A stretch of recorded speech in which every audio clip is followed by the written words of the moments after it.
आज Doubtnut app download करें। Doubtnut पर अपने सभी गणित, रसायन विज्ञान, भौतिक विज्ञान और जीव विज्ञान के डाउट्स का करो सफाया। बस प्रश्न की फोटो खींचो, एक ही प्रश्न को क्रॉप करो और तुरंत वीडियो सोल्यूशन पाओ। अभी डाउनलोड करें। क्वेश्चन हमारे पास है कि एक साबुन के बुलबुले की त्रिज्या स्मॉल आर है और उसका पृष्ठ तनाव कैपिटल टी है।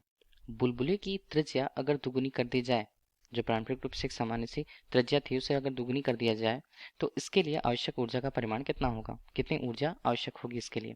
ऑप्शन पे मान दिए हुए हैं 24 पाई आर स्क्वायर टी, दूसरा ऑप्शन है 8 पाई आर स्क्वायर टी, तीसरा ऑप्शन है 12 पाई आर स्क्वायर टी और चौथा ऑप्शन है 16 पाई आर स्क्वायर टी के रूप में। प्रारंभिक रूप से क्या क्या दिया हुआ है वो हम लिख लेते हैं। हमारे पास बात की गई है बुलबुले की, ठीक है, साबुन का बुलबुला है यहाँ पर।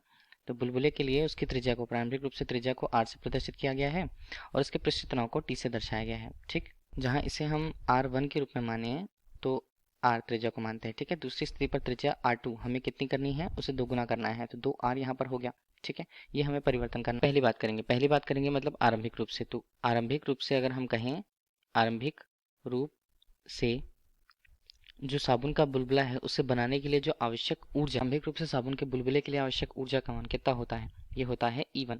E1 का मान कितना, दो पृष्ठ हमारे पास होंगे, एक अंदर की तरफ एक बाहर की तरफ।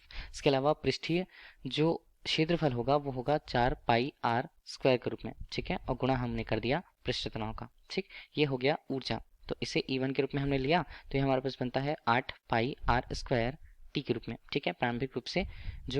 आरंभिक रूप से साबुन के बुलबुले के लिए आवश्यक ऊर्जा का मान था वो हमें मिला, ठीक। फिलहाल हम इससे ले लिया समीकरण 1। अब हम दूसरा देखेंगे कि अंतिम रूप से साबुन के बुलबुले के लिए आवश्यक ऊर्जा का मान कितना होगा जब उसकी त्रिज्या दोगुनी कर दी जाए। अंतिम रूप से बुलबुले की ऊर्जा की बात करें तो उसे E2 के रूप में प्रस्तुत किया जाएगा। मान दो पृष्ठीय क्षेत्रफल है इसलिए 2 हमने फिर से ले रखा, 4 हमने किया, पाई हमने किया और आर त्रिज्या की बात आती है तो त्रिज्या कितनी, यहाँ पर देखिए त्रिज्या दोगुनी हो जाती है, इसलिए इसे 2R हमने करा और इसका कर दिया स्क्वायर, गुणा कर दिया टी का, ठीक। 4 8 यहाँ पर बन गया और 4 बन गया, तो ये हमारे पास बनता है E2 8 चौक 32 पाई आर स्क्वायर टी के रूप में मान मिला, ठीक है। तो ये E2 का मान मिल गया। दूसरी स्थिति पर बुलबुले के लिए उसकी ऊर्जा का मान मिला, तो समीकरण 1 एवं 2 हमारे पास बन गए।